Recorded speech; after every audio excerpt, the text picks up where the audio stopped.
Bienvenue sur l'Or Acadie. En ce 8 mars, je me fais un plaisir de souligner la Journée internationale de la femme. Je veux faire une parenthèse puis vous dire que 62,5% de mon audience au complet sont des femmes de 35 à 44 ans apparemment, ce qui fait le 28,4% de toute mon audience. Merci, mesdames, pour votre support incontestable. Tout ça dans le but aujourd'hui de souligner puis de célébrer des œuvres féminines, soit créées par des femmes ou à thématique de femmes. Comme vous l'avez probablement déjà remarqué, c'est sous-entendu que sur l'Or Acadie, on parle de mythes et de légendes acadiennes. Je me suis un petit peu cassé la tête pour trouver quelque chose qui avait rapport à une femme dans notre mythologie acadienne, mais c'était direct devant moi.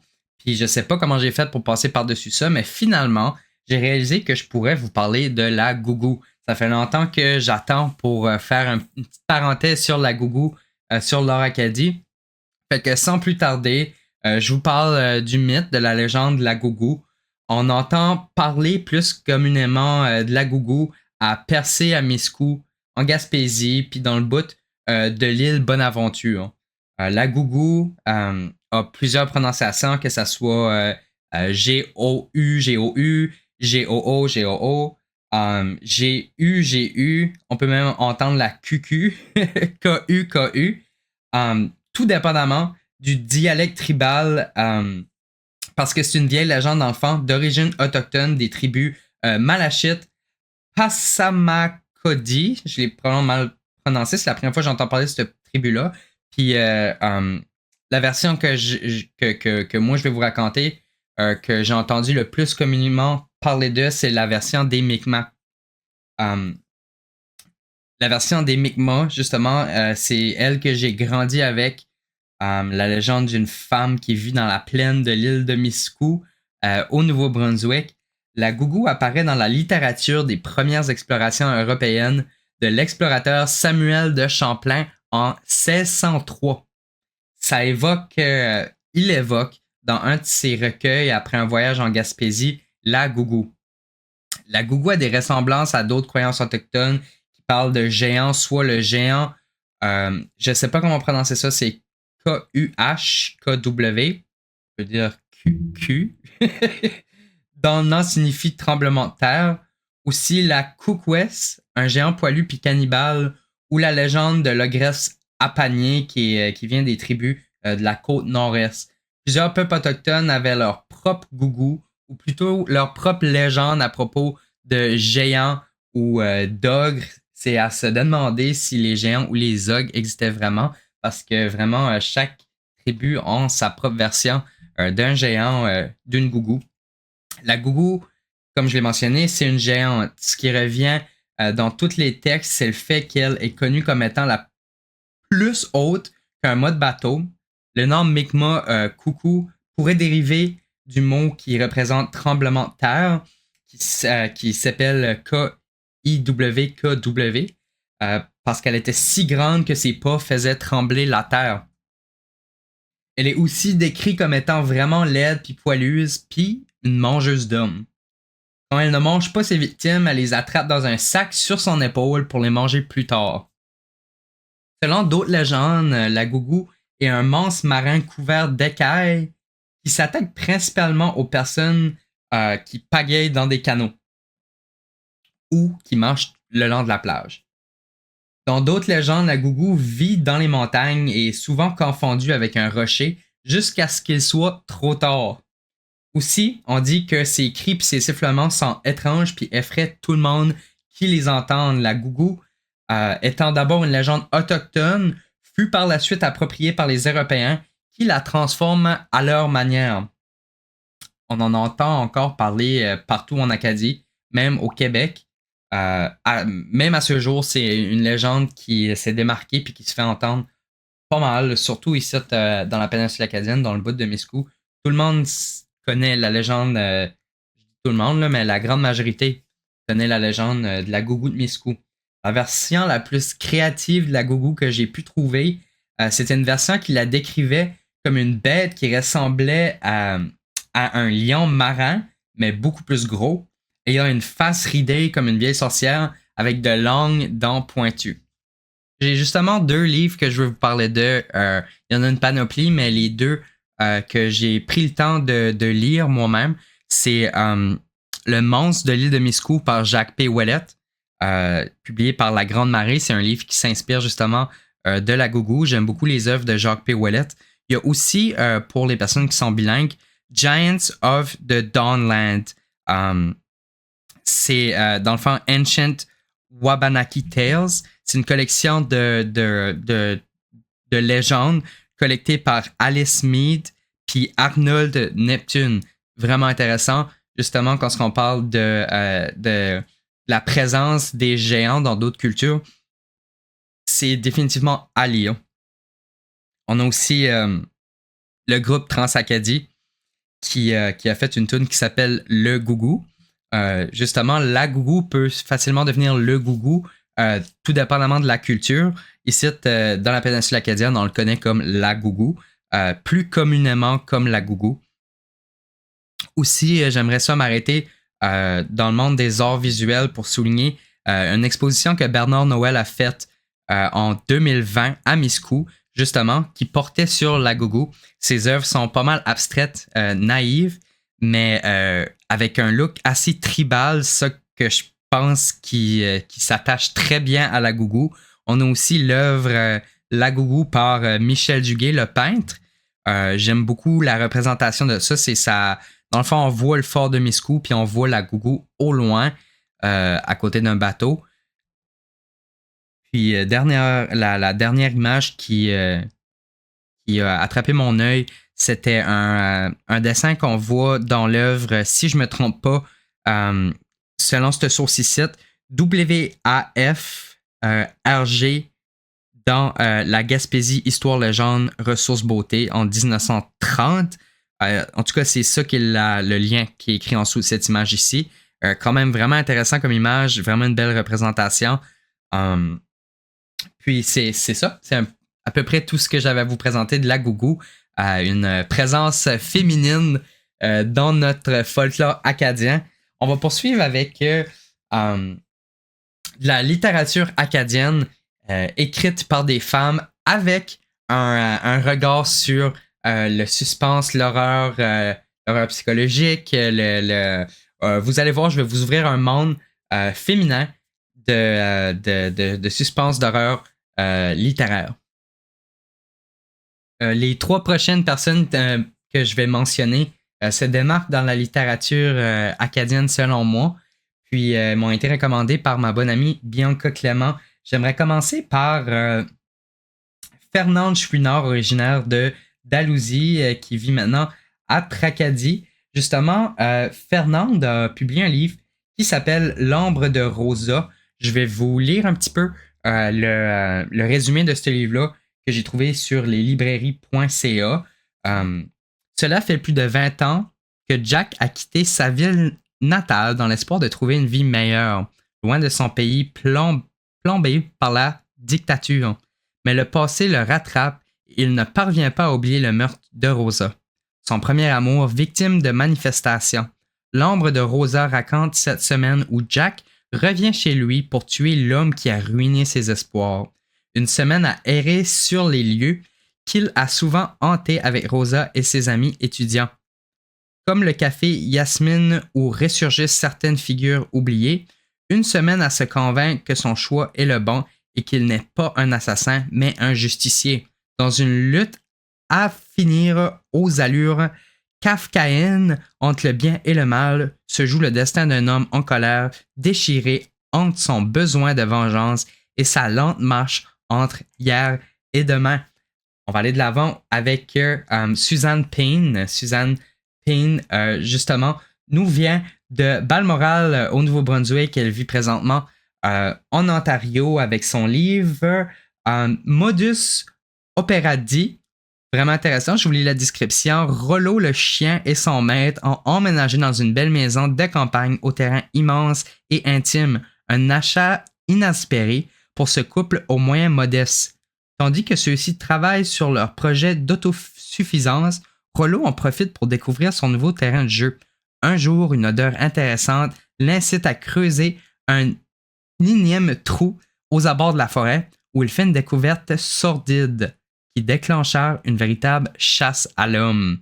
La dernière des recommandations de mon ami était Camille Perrin-Cormier, quelqu'un qui habite et qui est né à Moncton, au Nouveau-Brunswick, avec son livre bande dessinée, cette fois-ci, SOS Sorcière, je vous lis la description. Andrea débarque en résidence universitaire à Willbrook, petite ville à quelques heures de chez elle. Introvertie, timide, elle ne sait trop comment prendre sa place. Hélène et Sibylle, présidente et vice-présidente de Crapaud et Romarin, vont l'aider à la trouver. Et pour commencer, elle lui révèle qu'elle est sorcière. Laura d'Andrea ne saurait mentir. Andrea est ahurie et sceptique, mais quand elle se voit capable de guérir les arbres du campus atteints d'une maladie mystérieuse, elle s'acclimate peu à peu à son nouveau statut. Mais ce n'est pas tout le monde qui se réjouit du pouvoir des sorcières et d'autres maléfices s'abattant sur le campus. 3 femmes acadiennes qui se démarquent dans la littérature. J'en ai 2 autres pour toi qui m'ont été recommandées justement par la prochaine dont je vais parler d'eux. Stéphanie Dugas a écrit plusieurs livres qui jouent avec le mystérieux, qui parle de monstres, qui parle de pouvoirs surnaturels et magiques. C'est définitivement à regarder avec sa série Lourd Fardeau. On a aussi Tania Robichaud avec les Magnolias du Bayou.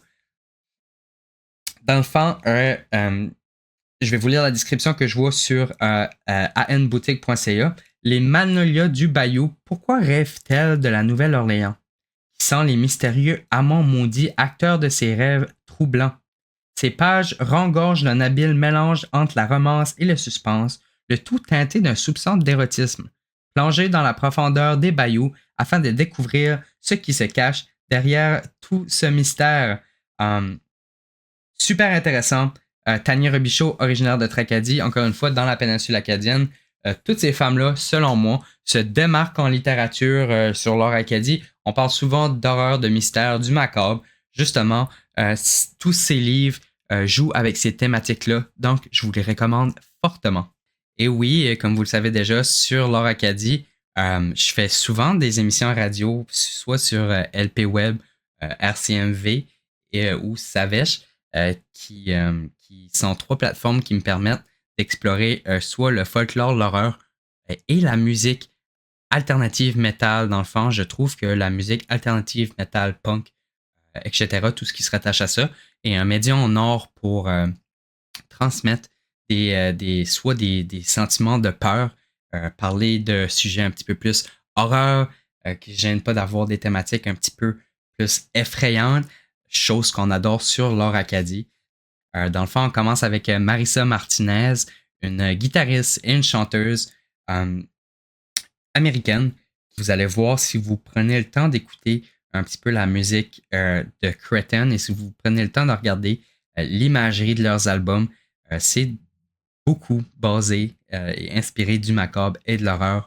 On continue avec Connie Scarbosa, une vocaliste qui a été reconnue pour étant la chanteuse principale du groupe See You Space Cowboys. Dans le fond, elle a quitté le band de hardcore punk récemment, mais c'est ses performances de vocaliste pour ce band-là qui l'a rendu vraiment qui a porté l'œil du public sur elle. On continue avec Laura Jane Grace, une musicienne américaine. Laura Jane est une musicienne mieux connue pour être la fondatrice, la chanteuse principale et l'écrivaine ainsi que la guitariste pour le band de punk rock Against Me, une femme de plusieurs talents. Finalement, on va conclure avec une chanteuse Marcy Free qui, elle, joue un peu plus avec le rock américain, mieux connue comme étant la chanteuse principale du groupe King Cobra. Aussi, on la reconnaît pour Signal and Unruly Child. Finalement, on va conclure cet épisode-ci en parlant un petit peu de 2 femmes qui, pendant mon vivant, m'ont beaucoup marqué dans la cinématographie. On commence avec Elvira. Pour les personnes qui ne connaissent pas Elvira, Elvira, dans le fond, son nom étant Cassandra Patterson.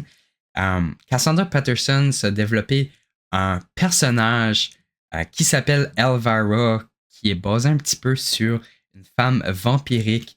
Je vous recommande fortement de consommer tout le média qui se rattache à Elvira.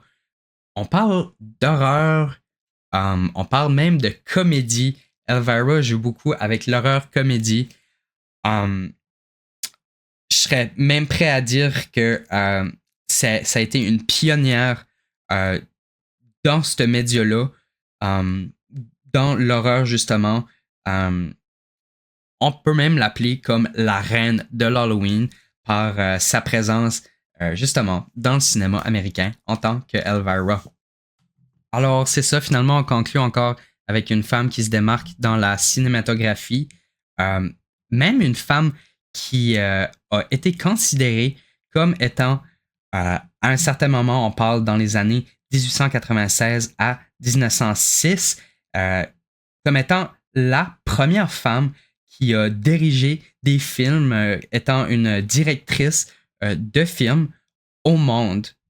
Plusieurs sources me disent que ça a été une, si pas la première femme à se démarquer dans le média de la cinématographie. On parle de quand les films étaient silencieux et en blanc et noir. Une femme qui travaillait aux États-Unis, mais qui était d'origine française, a assisté à diriger plus de 600 films en blanc et noir. Pour une femme dans ces années-là, de se démarquer dans un domaine comme ça, c'est de toute importance. En tout cas, je pourrais en parler toute la journée, mais pour faire une petite parenthèse là-dessus et pour rattacher tout ça à Laura Caddy, elle a réalisé, elle a été la réalisatrice du film The Vampire and the Monster and the Girl, un film d'horreur réalisé par une femme dans les années 1914. C'est complètement fou à y penser. Une pionnière pour tous les fans d'horreur, pour tous les fans de femmes. C'est quelqu'un vraiment à s'attarder à. Y aller voir son histoire. Dans le fond, prenez un moment pour aller voir l'histoire de Alice Guy Blanchet. C'est de toute importance.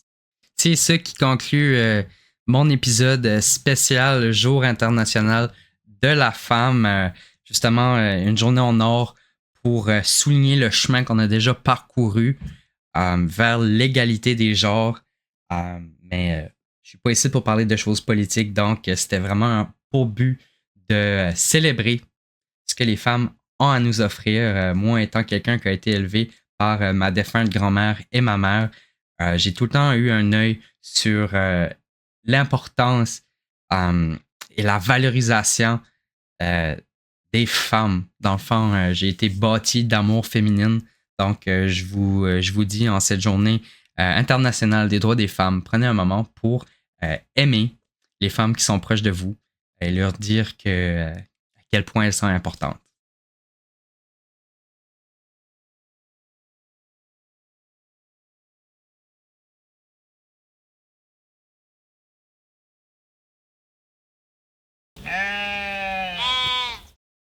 Si vous avez des histoires vécues, des anecdotes à partager ou tout simplement des sujets que vous aimeriez m'entendre parler d'eux sur Laura Acadie, n'hésitez surtout pas à me rejoindre personnellement par message privé sur Facebook, Instagram, TikTok ou par email. Vous pouvez aussi enregistrer votre histoire avec votre cellulaire en utilisant votre enregistreur vocal et en me l'envoyant par email. Votre implication est le backbone et la fondation de Laura Acadie. Sans vos témoignages, rien de ceci ne serait possible. Visionnez et écoutez mon contenu sur TikTok, Instagram, YouTube et Facebook, ainsi que sur les ondes de Savèche les vendredis, et gardez l'œil ouvert pour mes futures apparitions sur Acadie TV. À la prochaine, mes brebis-garous.